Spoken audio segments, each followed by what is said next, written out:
చాలా సంతోషంగా ఉంది. ఎందుకనగా ఈరోజు సింగనమల నియోజకవర్గ వైఎస్ఆర్ కాంగ్రెస్ పార్టీ ఎమ్మెల్యే అభ్యర్థిగా నామినేషన్ వేసినందుకు, అలాగే మా ఎమ్మెల్యే మా అక్క అయిన శ్రీమతి జొన్నగడ్డ పద్మావతి గారు, అలాగే ఆలూరు సాంబశివారెడ్డి గారు, అలాగే ఒక సాధారణమైన కార్యకర్తను, ఒక టిప్పర్ డ్రైవర్నైనా నేను ఈరోజు గుర్తించి మా ముఖ్యమంత్రి శ్రీ వైఎస్ జగన్మోహన్ రెడ్డి గారు ఎమ్మెల్యే అభ్యర్థిగా ప్రకటించడం జరిగింది.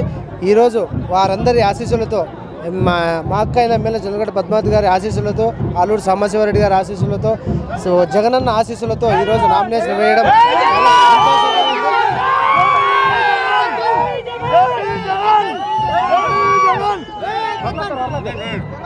అలాగే సింగనమల నియోజకవర్గ వైఎస్ఆర్ కాంగ్రెస్ పార్టీ నాయకులు, కార్యకర్తలు, అభిమానులు ఈరోజు నామినేషన్ కార్యక్రమం సందర్భంగా ప్రతి ఒక్కరూ వచ్చి ఆశీర్వదించడం జరిగింది. ఖచ్చితంగా ఈ కార్యక్రమం కూడా విజయవంతం చేయడం జరిగింది. రాబోయే రోజుల్లో కూడా 15 రోజులు ఉన్నాయి ఎలక్షన్ కూడా.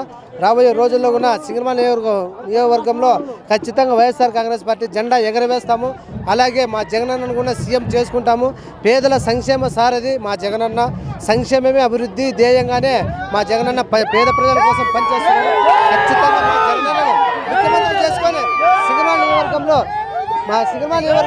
వైఎస్ఆర్ కాంగ్రెస్ పార్టీ జెండాను ఎగరేసి రాష్ట్రంలో కూడా వైఎస్ఆర్ కాంగ్రెస్ పార్టీని ప్రభుత్వాన్ని అధికారంలోకి తీసుకొస్తామని చెప్పేసి ధీమా వ్యక్తం చేస్తున్నాం.